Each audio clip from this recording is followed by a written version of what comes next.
शरीर रूपी वस्त्र को त्यागने का वक्त आता है तो लोग दुखी हो जाते हैं। वस्त्र से लगाव पैदा हो जाने के कारण कोई भी उस वस्त्र को खोना नहीं चाहता।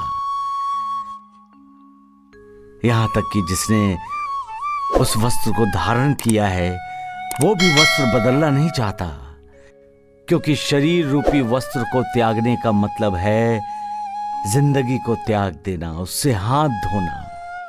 जिंदगी तो सबको प्यारी होती है।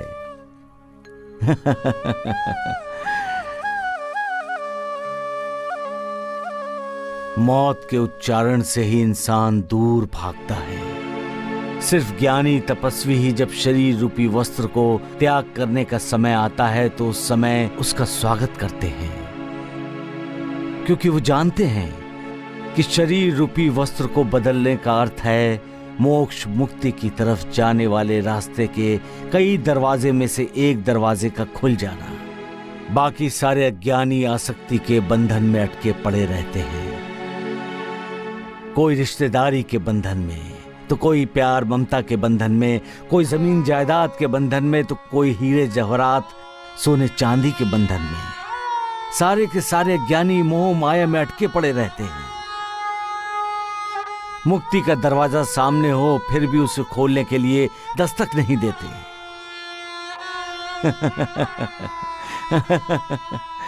सबका मालिक एक। जब बेटी की विदाई होती है तो माता पिता के होठों पर मुस्कान और आंखों में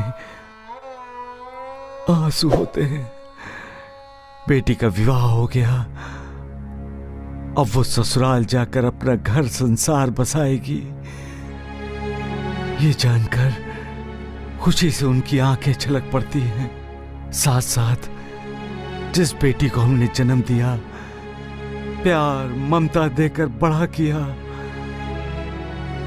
अब वो हमारे लिए पराई हो जाएगी। इस दुख से भी उनकी आंखों से आंसू निकल पड़ते हैं। कोंडू मामा की इन दोनों भावनाओं ने मेरे मन को छू लिया खुशहाल चंद,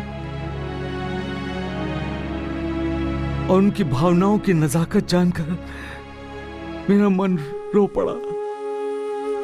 देखा खुशहाल चंद, देखा पुष्पा बेटी एकटक अपने माता पिता को ही देख रही है। इसलिए कहते हैं कि बेटी जिंदगी भर बेटी ही रहती है और बेटा तब तक बेटा रहता है जब तक उसकी शादी नहीं हो जाती। सदा खुश रहो, सदा खुश रहो।